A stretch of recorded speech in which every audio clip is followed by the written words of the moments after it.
Dalawa patay sa sunog sa isang bahay sa Fairview, Quezon City kaninang madaling araw. Ang isa sa mga nasawi, bisita lang na mangyari ang trahedya. Yan ang ulat ni Noel Talakay. Sa cellphone video na ito, makikita na tila nilalamon ng apoy ang residential house na ito matapos sumiklab ang sunog sa Omega Avenue ng Barangay Fairview, Quezon City kaninang alas 2 ng madaling araw.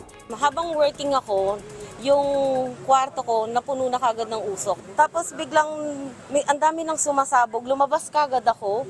Tapos nakita ko, hindi pa ganun kalaki yung sunog. Batay sa inisyal na investigasyon ng Quezon City Bureau of Fire Protection o BFP, umabot lang ng unang alarma ang sunog pero kumitil ito ng dalawang buhay. Isang babaeng 18-year-old na anak ng may-ari ng bahay at isang bisita nilang 40-year-old na lalaki. Ayon sa mga kaanak ng biktima, hindi kaagad sila nagising nung mangyari ang sunog. Nasawi rin ang kanilang dalawang alagang imported na aso, habang isang lalaking 47 years old naman ang sugatan sa kaliwang bahagi ng hita nito. Isang 48-year-old naman na babae ang nahirapang huminga. Agad naman nabigyan ng paunang lunas ang dalawang nasabing biktima. Alam mo, may nasusunog na, tapos yung naririnig mo humihingi ng tulong, biglang nawala yung boses niya.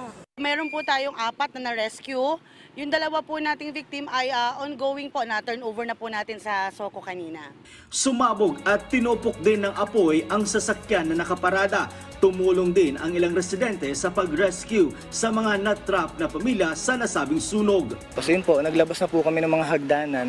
Tinulungan po namin yung mga nasa second floor po.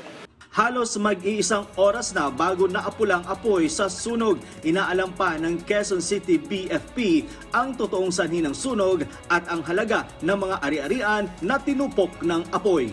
Noel Talakay para sa Bayan.